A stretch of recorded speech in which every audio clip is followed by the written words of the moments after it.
जमी पर बैठकर क्यों आसमां देखता है, पंखों को खोल जमाना सिर्फ उड़ान देखता है। Hello everyone, once again welcome to untold concept. Hope you guys are absolutely fine. Preparation आप लोग की जबरदस्त चल रही होगी। तो जो हमारा मेंसुरेशन चल रहा था उसके आगे प्रोसीड करते हुए, ठीक है, जल्दी जल्दी हम उसे कंप्लीट कर लेते हैं ताकि आप लोग जल्दी से अपनी प्रिपरेशन कर सकें। राइट, कोई भी डाउट कोई भी सेंस होगा तो जरूर बता देना। अगर अभी तक सब्सक्राइब नहीं करा तो कर सकते हो, बेल आइकन को प्रेस जरूर कर लेना, ठीक है। गाइस देखो, कॉन्सेप्ट वाइज हम चीजों को समझ रहे हैं, चाहे कोई भी एग्जाम हो, कोई भी हो, ठीक है। आपको प्ले स्टोर पे मिल जाएगी, चाहे मैथ हो, साइंस हो, एसएसटी हो, रीजनिंग हो, सब कुछ आपको बिल्कुल सीक्वेंस वाइज मैं फ्री क्लासेस प्रोवाइड करवा रहा हूँ। और मेन चीज कॉन्सेप्ट वाइज करवा रहा हूँ, कुछ भी याद करने की जरूरत नहीं है, सब कुछ अपने आप याद हो जाएगा। कल लास्ट क्लास में मैंने आपको जो क्वेश्चन दिया था, ठीक है, जो क्वेश्चन दिया था, ये सर्कल बनाया था, मैंने बोला था आपके ये यहाँ पे सेंटर हो जाएगा, यहाँ पे ये इसके रेडियस हो जाएगी।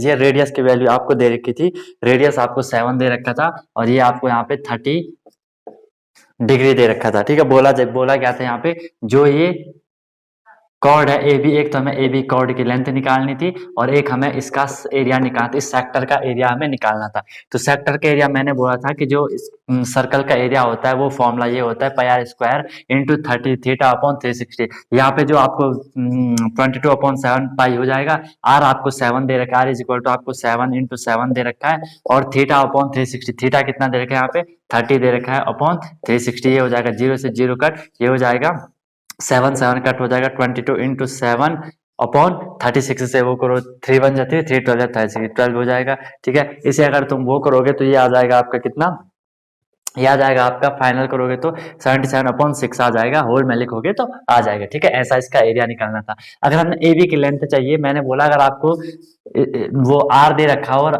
ए अगर आपको पता हो तो हम उसकी लेंथ निकाल सकते हैं, ठीक है। उसकी लेंथ निकाल सकते, फॉर्मूला हमने करा था A is equal to 1/2 into L R, ठीक है।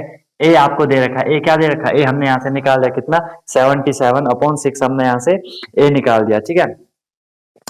ए हमें पता है, ठीक है। 77, अगर मैं यहाँ पे वैल्यू लिख दूं 77/6 is equal to 1/2 L, L मुझे निकालना है, आर मुझे दे रखा है 7, ठीक है। आर मुझे दे रखा है यहाँ पे कितना 7 दे रखा है, ठीक है। समझ आ रहा होगा ना, अब ऑब्वियसली आप लोगों ने करा भी होगा। इसके बाद देखो मुझे एल की वैल्यू चाहिए, तो एल इज इक्वल टू क्या होगा, देखो 7 इसके साथ एल के साथ मल्टीप्लाई है, यहाँ जाके डिवाइड हो जाएगा, ठीक है। 7 इंटू 6 हो जाएगा, बाकी 2 यहाँ वो है डिवाइड है तो यहाँ जाके मल्टीप्लाई हो जाना है, ठीक है। 7 यहाँ 11 आ जाएगा, यहाँ 2 या 6 आ जाएगा, तो 11/3 आपका ये आंसर आ जाएगा, ठीक है।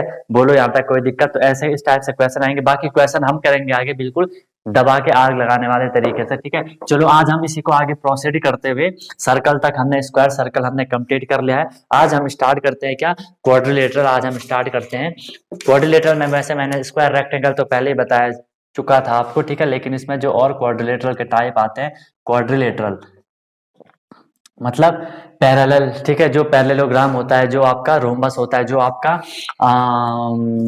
क्या क्या होते हैं वो जो भी होते हैं, ठीक है, उन सबका हमें ट्रापेजियम वगैरह उन सबका हमें निकाल लेना है, ठीक है। देखो गाइस, कोई भी क्वाड्रिलेटरल होता है, क्वाड्रिलेटरल सबको पता है, 4 भुजाओं वाला जिसकी 4 साइड होती है उसे हम आपका क्वाड्रिलेटरल कह देते हैं, ठीक है। इसके बेसिक कॉन्सेप्ट मैंने आपको ज्योमेट्री में बताया था कि कैसे कैसे हम क्या क्या होते हैं, फिर भी यहाँ पे एक हल्का रिकॉल कर देता हूँ। 4 साइड वाला, जैसे ये स्क्वायर आपका, ये 4 साइड रेक्टेंगल है, जो भी है, ठीक है। मान लो आपको मैंने कोई भी एक क्वाड्रिलेटरल दे दिया, लेकिन अभी मुझे पता नहीं है कि ये स्क्वायर है कि रेक्टेंगल है कि ट्रेपेजियम है कि पैरेललोग्राम है कि रोम्बस है कि क्या है, मुझे पता नहीं है। ध्यान से सुनो, मुझे पता नहीं है, फिर भी मुझे इस क्वाड्रिलेटरल का एरिया निकालना है। इसका मुझे क्या निकालना है, एरिया निकालना है, ठीक है गाइस। देखो मैं इसे नाम देता हूं, अगर ए बी सी डी मैंने इसे नाम दे दिया, यहाँ पे मैंने इस पे एक डायगोनल डाल दिया, कोई दिक्कत नहीं है सर, डाल दो, है ना। यहाँ पे कुछ एंगल वेंगल होंगे, छोड़ो जो भी है। फिर देखो यहाँ पे जो बी है, बी से मैंने यहाँ पे एक क्या डाल दिया, एक परपेंडिकुलर डाल दिया, इस डायगोनल पे मैंने एक परपेंडिकुलर डाल दिया, यहाँ से भी इस डायगोनल पे मैंने एक परपेंडिकुलर डाल दिया। इनको नाम दे देते हैं A B C D E F, मैंने नाम दे दिया। आई बात समझ में? अब यहाँ पे देखो, जैसे ही मैंने इस पे डायगोनल डाल दिया तो यहाँ पे क्या बन गया, 2 ट्रायंगल बन गए, एक ट्रायंगल ए बी सी, एक ट्रायंगल ए डी सी। समझ आ रहा है? एक ट्रायंगल है आपका A B C and guys एक ट्रायंगल है आपका ए डी सी। हाँ सर, बन गए, ठीक है। अब हमें पता है कि हम यहाँ से क्या कर सकते हैं, ट्रायंगल का एरिया निकाल। ध्यान से समझना, ट्रायंगल का एरिया हमें पता है half into base into height, ठीक है। अगर मैं एक ट्रायंगल का एरिया निकाल दूं, फिर दूसरे ट्रायंगल का एरिया निकाल दूं, मतलब अगर मैं इन दोनों ट्रायंगल का एरिया निकाल दूं, उनको प्लस कर दूं, तो डेफिनेटली मुझे इस पूरे का जो ये आकृति, जो ये फिगर यहाँ पे क्वाड्रिलेटरल बन रहा है, इसका वो मुझे एरिया मिल जाएगा, ठीक है। तो देखो आपको सबको पता है सर, अगर मैं एबीसी की बात कर रहा हूं तो उसका होता है half into base into height. देखो एबीसी में बेस क्या होगा, एबीसी में बेस क्या होगा, यहाँ पे 90 डिग्री होगा, परपेंडिकुलर टू 90 डिग्री होगा। बेस है यहाँ पे क्या, एसी, समझ रहे हो, बेस है पूरा ये एसी, जो डायगोनल है वो बेस होगा, समझ रहे हो, एंगल यहाँ पे बन रहा है, इसे ऐसे ऐसे घुमा के देख सकते हो, ऐसे इसे बना सकते हो ऐसे, ये आपका बी हो जाएगा, ये आपका ऐसे घुमा दे सी हो, ठीक है, बी यहाँ पे होगा क्या, हाँ यहाँ से लंब डाल दिया, यहाँ से ये परपेंडिकुलर डाला है ना, तो ये एफ है, ऐसा है। तो यहाँ पे बेस क्या है, सी ए बेस है, ए सी बेस है ना, ठीक है, हाइट क्या है डी एफ, ये हाइट हो जाएगी, ठीक है, यहाँ पे जी एफ जाएगी अभी, अब फिर आप बी एफ का देखो, ठीक है, हाफ इंटू ए सी इंटू बी एफ, ये क्या हो गया आपका, क्या हो गया, परपेंडिकुलर हो गया, ठीक है। हमें पता है base into height, height AC होगी, इसमें प्लस करना है मुझे एडीसी में, एडीसी में देखो एसी इसका तो क्या हो जाएगा, फिर हाफ ये करना पड़ेगा ना, हाफ इंटू एसी, क्योंकि ट्राइंगल का जो फॉर्मूला होता है नॉर्मल एरिया का, half into base into height, half into base, base है एसी, हाइट क्या है डी, यहाँ पे हाइट है, बोलो कोई दिक्कत, इनको अगर आप शामिल में कॉमन ले लेते हैं, हाफ इंटू एसी मैंने कॉमन लिया, इसमें भी है इसमें भी है, बचा अंदर क्या, एक बचा आपका बी एफ, एक बचा आपका डी प्लस डी, ये आपका यहाँ से फॉर्मूला बन जाता है किसका, क्वाड्रिलेटरल के एरिया का, यहाँ से हमारा ये फॉर्मूला बन जाता है, ठीक है। और कहीं कहीं पे ये फॉर्मूला आपको ऐसा लिखा होगा, ये फॉर्मूला आपको ऐसा लिखा रहता है, area of triangle is equal to आपको लिखा रहेगा is equal to half into diagonal, अब इसमें ए सी जो डायगोनल था ना, समझ तो आ ही रहा होगा, ए सी जो डायगोनल था, half into diagonal into sum of, ठीक है, हम लिख सकते हैं यहाँ पे सम ऑफ परपेंडिकुलर, परपेंडिकुलर थे ना वहां पे, उनका सम कर दो, sum of perpendicular on diagonal, diagonal पे जो परपेंडिकुलर आपने डाले उनका सम कर लो, डायगोनल से मल्टीप्लाई कर दो, हाफ से मल्टीप्लाई कर दो, आपका आ जाता है। डायरेक्ट आपको ये फॉर्मूला भी करवा सकता था, लेकिन फिर वो फील आपको नहीं आता कि ये कैसे आया, तो जैसे जो वहाँ पे जो अभी फिगर में बताया ऐसे आती, कोई भी कोऑर्डिनेटर होगा, ये जनरल फॉर्मूला वहाँ पे हमारा होता है। अब हम पर्टिकुलर एक एक करके हमें चीजों को देखना है, ठीक है, एक एक करके हमें चीजों को देखना है। देखो क्वाड्रेटर का अगर आप हल्का रिकॉल कर दो, ये आपका रेक्टेंगल होता है, ये आपका स्क्वायर होता है जिसमें सब सेम होता है ना, ये सबको पता है, ये आपका पैरेललोग्राम होता है, देखो पैरेललोग्राम और रेक्टेंगल एक जैसे होते हैं, साइड में उनमें इक्वल अपोजिट साइड इक्वल होती है, लेकिन यहाँ पे ईच एंगल 90 डिग्री होता है, यहाँ पे ईच एंगल 90 डिग्री नहीं होता है, ठीक है। सेकंड हम बात करते हैं आपके किसके, रोम्बस के। रोम्बस क्या होता है, रोम्बस आपका स्क्वायर जैसा ही होता है, बस ये थोड़ी ऐसे मुड़ा हुआ रहता है, यहाँ पे भी ईच एंगल 90 डिग्री नहीं होता है, ठीक है। चलो देखते हैं, इसके बाद हम आगे बढ़ते हैं एक एक करके। जो ट्रापेजियम होता है आपको पता है, अपोजिट साइड इसकी दो अपोजिट साइड की पैरेलल होती है, ये और ये पैरेलल, लेकिन ये और ये पैरेलल नहीं होती है, ठीक है। ये आपने ट्रापेजियम अच्छे पहले प्रीवियस लेक्चर देखना, क्लियर हो जाएगा। चलो अब हम बात करते हैं आपको किसकी, पैरेललोग्राम की। सबसे पहले हम बात करेंगे हमारे किसकी, पैरेललोग्राम। इसे आप हिंदी में क्या कहते हो, हिंदी में क्या याद से कहते हो, समांतर चतुर्भुज, हिंदी में से क्या कहते हैं, समांतर चतुर्भुज कहते हैं। पैरेललोग्राम होता है रेक्टेंगल के जैसा ही होता है, इवन आप कह सकते हो कि सब रेक्टेंगल ही होता है, लेकिन ये थोड़ी मुड़ावा रहता है ना, इसे सीधे रहने में मजा नहीं आता, थोड़ी मुड़ावा रहता है, राइट। अगर आपको इसे नाम देना, नाम आप दे सकते हो इसे ए बी सी डी, कैसे भी नाम दे तो कोई दिक्कत नहीं आती है। ये डायगोनल डाल दिया, डाल देना अच्छे से, ये यहाँ पे डायगोनल हमने डाल दिया।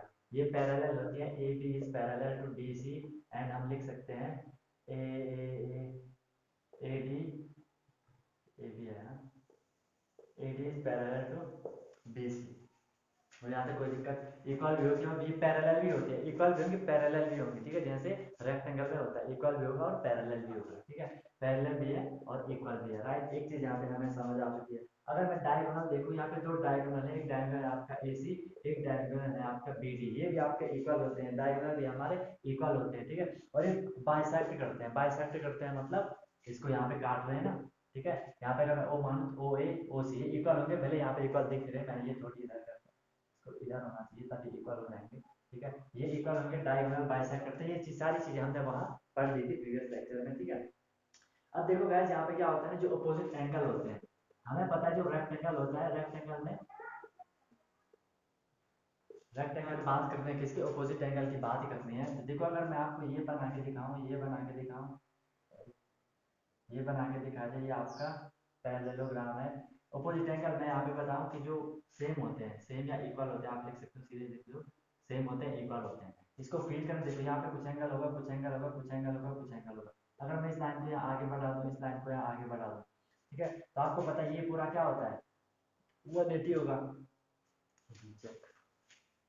ठीक है, ये पूरा क्या होगा, 180 होगा। ठीक है, अब आपको पता है कि जो ये अपोजिट एंगल होते हैं, आपने उसमें अल्टरनेट एंगल में पढ़ा होगा, ये यहाँ पे कुछ जेड टाइप का बनता था ना, ऐसा उल्टा जेड टाइप का बनता था, ये और ये एंगल सेम होते थे ना। मतलब हम अगर एक एंगल हमें पता है दूसरा निकालना, तो हम क्या करेंगे, 180 माइनस वो कर देंगे जो एंगल की वैल्यू वहां पे। देखो जिसको बेसिक कॉन्सेप्ट जिसने पहले नहीं पढ़े होंगे ना, उसे यहाँ पे दिक्कत आएगी। उस दिक्कत का मैं कुछ नहीं कर सकता हूँ, कंटेंट मैंने आपको बेहतरीन दे रखा है, वो आपको पढ़ना है। ठीक है, तो यहाँ पे ये वाला और ये वाला जो एंगल है ना, इनका सम भी क्या होता है, 180 होता है। अगर मुझे मैं ये बोल रहा हूँ ये एंगल अगर x है, तो ये एंगल क्या होगा, 180 माइनस एक्स है। मतलब ये एंगल आपका होगा 180 माइनस एक्स, अगर ये x है।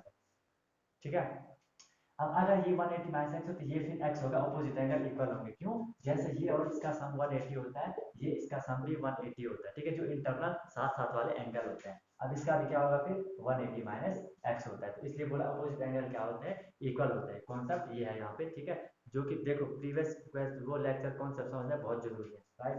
अब हम यहाँ पे बात करते हैं, बोल रहे होंगे सर मेन चीज तो हमने बताया नहीं, पैरेललोग्राम का एरिया तो आपने अभी तक बताया नहीं। ठीक है, तो चलो एरिया की हम वहाँ पे बात कर लेते हैं। देखो एरिया का क्या होता है, यहाँ पे कई तरीके हैं। ये मेरा पैरेललोग्राम है, ये मेरे यहाँ पे पैरेललोग्राम है। ठीक है, सर पैरेललोग्राम है। ठीक है, यहाँ पे मैं अगर इसे नाम देता हूँ, आपका क्या, ए बी सी डी, मैं अगर इसे नाम देता हूँ, और इस वर्टेक्स से मैं अगर यहाँ पे एक परपेंडिकुलर डालता हूँ, तो ये इसके लिए क्या हो जाएगी, हाइट हो जाएगी। हाँ सर हो जाएगी। आप यहाँ से भी डाल सकते हो इस पे परपेंडिकुलर, तो यहाँ पे ये हाइट हो जाएगी। ठीक है, कहीं से भी आप डाल सकते हो। ठीक है, कहीं से भी आप यहाँ पे हाइट डाल सकते हो, यहाँ से भी डाल सकते हो, कोई दिक्कत नहीं है। ये यहाँ पे परपेंडिकुलर आपका बन जाएगा, यहाँ से भी डाल सकते हो, यहाँ पे सॉरी यहाँ से डाल सकते हो, आपका परपेंडिकुलर बन जाएगा। ठीक है, कहीं भी डाल दो परपेंडिकुलर वो आपका बन जाएगा। अगर मैं इसको लेके चल रहा हूँ, ये आपका क्या, ए बी सी डी ई मैंने डाल दिया। इसका जो एरिया निकालने का होता है, इसको याद रखना, ये होता है आपका सीधे सीधे बेस इंटू हाइट होता है। इसमें हाफ वगैरह कुछ नहीं आता है, इसमें बेस इंटू हाइट करना होता है। अब बेस आपको देखना होता है कि आप किसकी बात कर रहे हो। अगर आप इस वाले की बात कर रहे हो, ये की बात कर रहे हो, तो इसका जो बेस होगा, इसका बेस क्या हो जाएगा आपका, ए बी हो जाएगा। ए बी पे तो परपेंडिकुलर पड़ रहा है बेस, ट्रायंगल टाइप का तो इसी पे बन रहा है ना, बेस इनटू हाइट क्या हो जाएगी, सी ही हो जाएगी। ठीक है, और ये इक्वल होगा, इससे मतलब आप इस वाले से भी कर सकते हो। आपने सी से यहाँ पे डाल रखा है, इसके लिए बेस कौन कौन होगा, जहाँ पे परपेंडिकुलर पड़ रहा है उसे आप बेस कहोगे, तो ये ए बी यहाँ पे बेस हो जाएगा। ए बी के लिए बेस और हाइट क्या हो जाएगी, सी एफ। अगर मैं इसे नाम दे दूँ, तो सी एफ यहाँ पे हाइट हो जाएगी। चाहे आप इससे निकाल लो, चाहे इससे निकाल लो, आंसर सेम आएगा। चाहे इसको कंसिडर करके निकाल लो, चाहे इसको कंसिडर करके निकाल लो, आंसर सेम आना है, कोई दिक्कत नहीं है। ओके गाइस, ठीक है। अब अगर हम बात करें यहाँ पे किसकी, पेरीमीटर की, तो पेरीमीटर तो गाइस आप सबको पता है, हमें जो बाउंड्री होती है, जो भी यहाँ पे दिया होगा, उनको हमें प्लस करना है, निकल के आ जाएगा। ठीक है, तो ये था हमारे यहाँ पे क्या, पैरेललोग्राम था। अब हम बात करते हैं गाइस किसकी, अब हम बात करेंगे आपकी किसकी, रोम्बस की। हम जरा बात कर लेते हैं। ठीक है, रोम्बस की जरा हम बात कर लेते हैं। कॉन्सेप्ट चीजों को पढ़ना है, एग्जाम को खोल के आना है, डिमोटिवेट नहीं होने, डिमोटिवेशन आएगी। ठीक है, लेकिन आपको आप तो यार जब सोचो कि जब आपने स्टार्ट करा था, क्यों स्टार्ट करा था, आपको जानना है कि आपको मुझे आरआईएमसी में जाना है, मुझे सैनिक में जाना है, मुझे आरएमएस में जाना है, डिफेंस में जाना है, तो उस चीज़ के लिए तो आपको तपना तो पड़ेगा ही है ना, अपने आप को चैलेंज तो देने पड़ेंगे, कुछ आपको सेक्रीफाइस करने पड़ेंगे, है ना, समर्पण का भाव आप में होना चाहिए। ठीक है, तब जाके एग्जाम निकलता है। डिटेल स्टडी हमें करनी होती है, एक दिन पढ़ने से कुछ नहीं होता गाइस। एक दिन में आपने देखा कुछ भी नहीं होता है, टाइम देना होता है, पेशेंस देना होता है। ठीक है, तकलीफें आएंगी, मुसीबतें आएंगी, और वो पार्ट है। वो अगर मुसीबतें आ रही हैं, इसका मतलब समझ जाना आप सही रास्ता, आप मंजिल के रास्ते पे, मंजिल के बहुत करीब हो, अगर आपको परेशानियां आ रही हैं। ठीक है, क्योंकि अगर आपको मैं बोलूँ कि आपको ABCD पढ़नी है, ABCD आप इजीली पढ़ लोगे, है ना, लेकिन आप सॉरी ऐसे ऐसे हो जाता है, फिर नहीं हो जाती। ठीक है, ठीक है, तो मैं क्या बोल रहा था, वो आवाज आ रही होगी नहीं आ रही होगी पता नहीं। ABCD आपको बोल दिया, ABCD पढ़ो, इसमें कोई दिक्कत आएगी नहीं आएगी। जैसे जैसे आप आगे बढ़ते जाओगे, मंजिल के करीब जाते जाओगे, आपको यहाँ सेंटेंस मिलने लग जाएंगे। ठीक है, सेंटेंस पढ़ने में थोड़ी सी दिक्कत आएगी, लेकिन एक दो बार अगर आपने उस चीज को पढ़ लिया, तो इजीली फिर आप एग्जाम को क्रैक कर लोगे। ठीक है, बोलने का आशय मेरा ये है, बोलने का तात्पर्य मेरा ये है कि आपको क्या करना है, आपको आगे बढ़ते जाना है। तकलीफें आएंगी, वो आएंगी, उन्होंने आना, आज हो चाहे कल हो चाहे परसों हो, मुसीबतें हमेशा आएंगी, आपको उनको फोड़ के आगे निकलना है, ठीक है। अगर उनको देख के रुक जाओगे तो फिर तो रुके ही रह जाओगे, और कोई दिक्कत आती है तो कंट्रोल कॉन्सेप्ट आपके साथ है, ठीक है। चलो हम बात कर रहे थे आपके किसकी, रोमबस की हम यहाँ पे बात कर रहे थे। रोमबस को आप क्या कहते हो, रोमबस को हम क्या कहते हैं, समचतुर्भुज कहते हैं आप रोमबस को, समचतुर्भुज, ठीक है। बोला स्क्वायर जैसा होता है, लेकिन थोड़ा मुड़ा हुआ होता है, स्क्वायर जैसा होगा लेकिन थोड़ा ये मुड़ा हुआ हो जाता है। कुछ एंगल वैंगल यहाँ पे आपके हो जाएंगे, वॉट एवर यू वांट आप यहाँ पे कर सकते हो। लेकिन अब मैंने बोला स्क्वायर के जैसा है, तो इसकी साइड भी क्या होती है, साइड भी इसकी सेम होती है, साइड भी इसकी सेम होती है। ये मैंने यहाँ पे डायगोनल डाल दिया, ये मैंने यहाँ पे क्या डाल दिया, आपका डायगोनल डाल दिया, ये डायगोनल है और ये मेरा डायगोनल है, ठीक है। अगर हमें इनमें कुछ नाम देना है तो नाम आप इसमें कुछ भी दे सकते हो, ए बी सी डी नाम दे दो जो आप चाह रहे हो। ये इक्वल होंगे, आपको दिख भी रहा है क्योंकि स्क्वायर के सारे साइड इक्वल होते हैं, ठीक है। अब गाइस अगर मैं इसे डायगोनल, ए सी जो डायगोनल है इसे मैंने नाम दे दिया आपका D1, और ए डी जो डायगोनल है, ए बी होगा ये, सॉरी बी डी जो डायगोनल, इसे मैं नाम दे दिया आपका D2 नाम दे दिया, ठीक है। और हमने बोला ये 90 डिग्री पे बाइसेक्ट करते हैं, ये चीज आपको पता है, 90 डिग्री पे बाइसेक्ट करते हैं, लेकिन ये इक्वल नहीं होते, जो आप यहाँ पे देख लेना, डायगोनल इक्वल नहीं होते हैं, diagonal are not equal rhombus के केस में, क्योंकि दो ऐसे मुड़ जाता है तो ये वाला थोड़ी लंबा हो जाता है और एक थोड़ी वहां पे छोटा हो जाता है, लेकिन यहाँ पे 90 डिग्री पे बाइसेक्ट कर लेते हैं, ठीक है। अब देखो मैंने बोला कि जो ये यहाँ पे डायगोनल ए सी है, इसे मैंने लिख लिया यहाँ पे क्या D1 लिख लिया, ठीक है। और जो डायगोनल यहाँ पे बी डी है, इसे मैंने यहाँ पे D2 लिख लिया, कोई दिक्कत वाली बात नहीं है। हमने बोला ये बाइसेक्ट करते हैं 90 डिग्री पे बराबर पार्ट में, कहा अगर मैंने इसे ओ मान लिया तो इस ए सी जो ये D1 है ये काटेगा O A is equal to O C, O is equal to O C या A O is equal to O C लिख लेना, कोई दिक्कत नहीं है उसमें, ठीक है। इसको भी मैं अगर यहाँ पे लिख लेता हूँ, जो ये D2 वाला है B O is equal to O D, ये इक्वल होंगे, हाँ सर इक्वल होंगे, इसमें कोई दिक्कत वाली बात है नहीं, ठीक है। अब इसे मैं लिख सकता हूँ यहाँ पे, देखो इसे मैं लिख सकता हूँ D1/2, बोलो कोई दिक्कत, मतलब अगर मुझे देखो ये ए से लेकर के सी तक है D1, और मैंने बोला ए ओ बराबर है ओ सी के, ठीक है। अगर मैं इस पूरी लाइन का हाफ कर दूं तो मुझे ये और इन दोनों में से एक मिल जाएगा ना, अगर मैं इस पूरे D1 का हाफ कर दूं तो मुझे दोनों में से एक मिल जाएगा, इसलिए मैंने इक्वल लिख दिया आपका D1/D2, और इसे मैं लिख लूंगा आपका D2/2, ठीक है। D2/2 ये आपका हो जाएगा। अब देखो जो इसका एरिया का फॉर्मूला होता है, एरिया का फॉर्मूला आप सीधे सीधे लिख लोगे, इसका हाफ इंटू इन दोनों को कर दो D1 इंटू D2, मतलब डायगोनल को आपको मल्टीप्लाई कर देना है, आपका वो निकल के आ जाएगा। इसी को हम यहाँ पे बेस इंटू हाइट भी कह सकते हैं, ठीक है। तो ये चीज यहाँ पे देख लें, D1 इंटू D2 को कर देना D1, मतलब ये भी यहाँ पे ट्राइंगल टाइप के बन रहा है, उसी का सारा लॉजिक है, बेस इंटू हाइट वाला यहाँ पे आपका सीन हो जाएगा, ठीक है। उसके बाद गाइस हम बात करते हैं आपके किसकी, पैरीमीटर की। तो पैरीमीटर सबको पता है सर, उसकी लेंथ को हमें क्या कर देना है, लेंथ को हमें वहां पे प्लस कर देना है, ठीक है गाइस। अब देखो गाइस जो चीज हमने करी थी, जैसे मैंने ना आपको जब हमने स्क्वायर को आपको बताया था, उसके हमने एरिया और उसकी बात करी थी, किसकी, डायगोनल की बात करी थी, उसमें हमने एक रिलेशन दिया था। तो ऐसे हम यहाँ पे भी एक रिलेशन देते हैं, एरिया एंड डायगोनल में हम यहाँ पे एक रिलेशन देंगे, ठीक है, एक रिलेशन देंगे। रिलेशन यहाँ पे क्या हो जाएगा, ठीक है, रिलेशन यहाँ पे जो होता है वो क्या होता है आपका, कि अगर मैं आपसे कहूँ, क्या कहूँ, ये बना दिया मैंने, ये आपका एक यहाँ पे रोम्बस है, ये डायगोनल डाल दी, डायगोनल डाल दी, ठीक है। यहाँ पे आपको मैंने बोला ये होगा D1/2, ये होगा D2/2, हो जाएगा, क्योंकि ये और ये इसके इक्वल है, ये और ये इसके इक्वल है, ये पूरा है यहाँ से यहाँ तक ये D1 है, तो यहाँ पे D1/2 होगा, यहाँ पे भी D1/2 हो जाएगा। हमने बोला ये 90 डिग्री पे यहाँ पे बाइसेक्ट करते हैं, 90 डिग्री पे बाइसेक्ट करते हैं, यहाँ पे 90 डिग्री हो जाएगा, ठीक है। इतनी बात आपको यहाँ पे समझ आ चुकी होगी। अब हमें पता है अगर हमें ये निकालना है, अगर हमें ये निकालना है, ये इसके लिए क्या हो जाएगा, केयरफुली बोलना, ट्राइंगल बन गया 90 डिग्री, 90 डिग्री के सामने वाले की जो आर्म होती है, जो साइड होती है, उसे आप क्या कहते हो, वेरी गुड, हाइपोटेनस कहते हो। तो हाइपोटेनस यहाँ पे, हाइपोटेनस यहाँ पे ये पता है आपको, ए है, ए है, ए है, ए है, ए है, ए का स्क्वायर होगा, हाइपोटेनस का जो स्क्वायर होता है, हाइपोटेनस का जो ट्राइंगल में, राइट एंगल ट्राइंगल में जो हाइपोटेनस का स्क्वायर होता है वो इक्वल होता है, वो किसके, सम ऑफ परपेंडिकुलर प्लस बेस, ठीक है। यहाँ पे एक ये हाइपोटेनस है, तो ये और ये इन दोनों में से क्या होगा, एक तो आपका बेस हो जाएगा और एक आपका वहाँ पे क्या हो जाएगा, परपेंडिकुलर हो जाएगा। दोनों को हमें वहाँ पे प्लस कर लेना है, ठीक है।